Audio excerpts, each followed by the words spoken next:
नमस्कार, वंदे मातरम। मैं बलदेव राजपूत, दुर्ग, छत्तीसगढ़ से।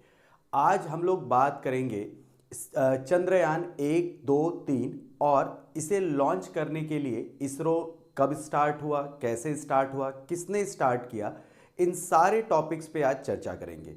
तो चलिए शुरू करते हैं आज का टॉपिक। सबसे पहले अपन देखते हैं कि 1962 में विक्रम ए साराभाई ने सबसे पहले ये प्रस्ताव रखा कि इंडिया का भी स्पेस सेंटर होना चाहिए।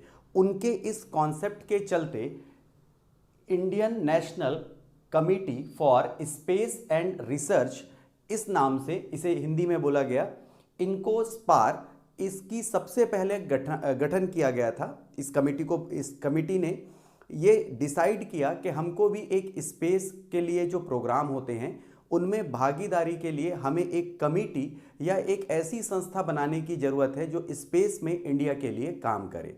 तो इस संस्था का जो सर्वप्रथम नाम 1962 में रखा गया वो रखा गया इनकोस्पार, और इस संस्था ने 15 अगस्त 1969 को सबसे पहले इसरो का गठन किया। मतलब जो पहले इनकोस्पार्क हुआ करता था वो 1969 में 15 अगस्त के दिन इसका नाम बदल के इसरो या इंडियन स्पेस रिसर्च ऑर्गेनाइजेशन कर दिया गया।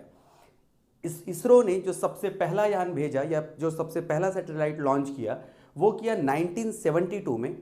इस सैटेलाइट का उद्देश्य था कम्युनिकेशन, मतलब जो संचार है उनके माध्यमों को बढ़ाना, संसाधन मतलब जो रिसोर्सेज हैं उनके बारे में जानकारी देना, मॉनिटरिंग मतलब आपके मौसम विभाग के बारे में मॉनिटरिंग करना, प्रबंधन मतलब मैनेजमेंट करना कि स्पेस से किस प्रकार से जो इंडिया के जो अंदर जो मौसम की जो जानकारियां हैं उनको अरेंज किया जाता है उसके बारे में, और नेविगेशन के लिए इसरो जो है वो अपने सैटेलाइट 1972 में भेजना स्टार्ट कर देता है। नॉर्मली जो हमारे द्वारा मतलब इसरो के द्वारा जो लॉन्च व्हीकल यूज़ किया जाता है वो बेसिकली दो प्रकार के होते हैं। पहला जो है PSLV और दूसरा है GSLV। जो PSLV होता है वो एक नॉर्मल रॉकेट इंजन होता है जो 2500 से लेकर 3000 किलोग्राम की वस्तुओं को स्पेस में ले जाने के लिए कैपेबल होता है। वहीं GSLV जो है इस पर क्रायोजेनिक इंजन, जो कि एक बहुत पावरफुल इंजन है, उसका उपयोग किया जाता है। और जो GSLV है वो लगभग 10,000 किलोग्राम की वस्तुओं को स्पेस पे ले जाने के लिए कैपेबल होता है। GSLV का ही एक सब ब्रांच होता है LVM, जिससे चंद्रयान 3 को अभी वर्तमान में लॉन्च किया गया था। जो इसरो का हेड ऑफिस है वो बेंगलुरु में स्थित है। तो यहाँ से 1962 से लेकर आज 2023 तक का ये जो है वो इसरो या इनकोस्पार्क का इतिहास रहा है। तो चलिए अब देखते हैं कि चंद्रयान की जो सीरीज रही है वो किस प्रकार से रही है। तो सबसे पहले देखते हैं चंद्रयान 1। जो चंद्रयान 1 था उसके लिए जो यूज़ किया गया था वो यूज़ किया गया था PSLV। यह जो चंद्रयान 1 है वो 22 अक्टूबर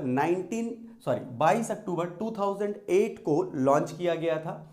इसे सतीश धवन स्पेस स्टेशन जो श्रीहरिकोटा आंध्र प्रदेश में है वहां से इसे लॉन्च किया गया था।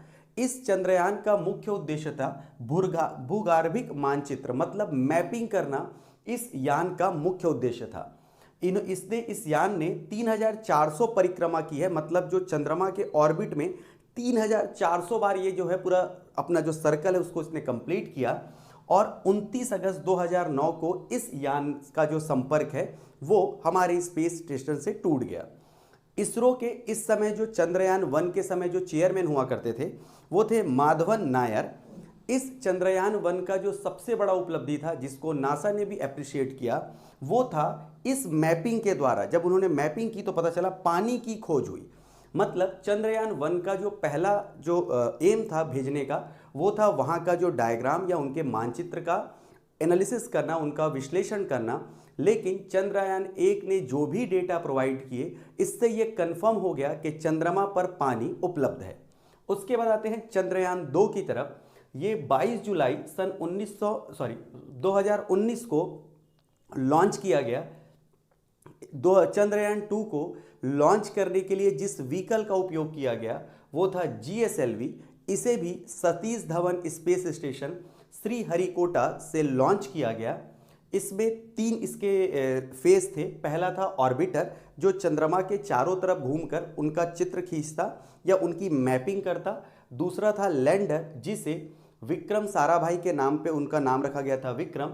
और तीसरा था रोवर, जिसे नाम दिया गया प्रज्ञान, जो कि एक संस्कृत का वर्ड है जिसका मतलब होता है ज्ञान का भंडार। तो जो सेकंड जो चंद्रयान था उसमें 3 फेज थे। ऑर्बिटर जो है वो चारों तरफ चक्कर लगाता, लैंडर लैंड करता और रोवर 14 दिन तक चंद्रमा पर घूमकर उसके अलग अलग जो सैंपल्स हैं, मिनरल्स हैं, उनके बारे में जानकारी देता। जैसे वहाँ का फोटो खींचना, वहाँ के मिनरल्स, मिट्टी, या वहाँ का टेम्परेचर, या हाइड्रोजन के होने का पता, ऑक्सीजन के होने का पता लगाने का जो काम था वो चंद्रयान 2 को दिया गया था। अब सबसे बड़ा काम ये था कि अभी तक जितने भी देश चंद्रमा पर उतरे हैं वो उतरे हैं नॉर्थ पोल पे। साउथ पोल पे आज तक कोई भी यान नहीं गया है और ये सबसे कठिन मिशन था, क्योंकि साउथ फेज पे आज तक कोई नहीं गया। इसरो ऐसा करने वाला पूरे विश्व का पहला ऐसा देश है जिसने साउथ पोल पर चंद्रयान 2 को लैंड कराने की कोशिश की। तो इस जो चंद्रयान 2 का जो सबसे बड़ा टास्क था वो था दक्षिणी ध्रुव, मतलब साउथ पोल पे उतरना। और इस समय इसरो के चीफ हुआ करते थे के सिवन। और ये जो मिशन है उसमें अगर आप ध्यान दें तो ऑर्बिटर ने अपना काम पूरी तरह से किया, बट लैंडर को जो है वो लैंडर जो है वो फेल हो गया। उसका कारण क्या था कि लैंडर, देखिएगा, इस तरह से कोई भी यान जाता है, उसके बाद जब उसको लैंड करना होगा तो उसे थोड़ा बेंड होना पड़ता है। बेंड होने के बाद वो सीधा नीचे की तरफ लैंड करता है। अगर वो लैंड सक्सेसफुली कर ले जाता है तो उसे सॉफ्ट लैंडिंग कहा जाता है। यहाँ पर दिक्कत ये हुआ कि जो यान था उसको सीधा जाने के बाद 55 डिग्री मुड़ के नीचे आना था, लेकिन ये 55 डिग्री नहीं मुड़ा बल्कि यह 410 डिग्री मुड़ गया, जिसकी वजह से जो ये यान था वो सीधा सीधा कोलैप्स कर गया, सीधा गिर गया, जिसकी वजह से ये डिस्ट्रॉय हो गया। मतलब डिस्ट्रॉय क्या क्या हुआ, लैंडर और रोवर, ये 2 चीजें डिस्ट्रॉय हो गए, जबकि ऑर्बिटर काफी लंबे समय तक अपना काम करता रहा। अब इस जो पूरा मिशन था उसमें अगर आप देखें तो जो 14 दिन जो रोवर का समय था जो वो चंद्रमा पे बिता था वो पूरा नहीं हो पाया। इसकी वजह से चंद्रयान 3 की जरूरत पड़ी और चंद्रयान 3 को 14 जुलाई सन 2023 को लॉन्च किया गया। जिस लॉन्च व्हीकल से लॉन्च किया गया उसका नाम रखा गया LVM-3। ये जो अलग अलग जो इसके ग्रेड होते हैं, ग्रेड 4, ग्रेड 3, इस टाइप का। तो जो पहला लिया गया था वो लिया गया था PSLV। चंद्रयान 2 के लिए लिया गया था GSLV, और GSLV के अंतर्गत ही आता है LVM ग्रेड 3। उसका यूज तीसरे चंद्रयान को भेजने के लिए किया गया। अब देखिएगा, ये भी श्री सतीश धवन जो स्पेस स्टेशन है श्रीहरिकोटा में, वहीं से इसे लॉन्च किया गया।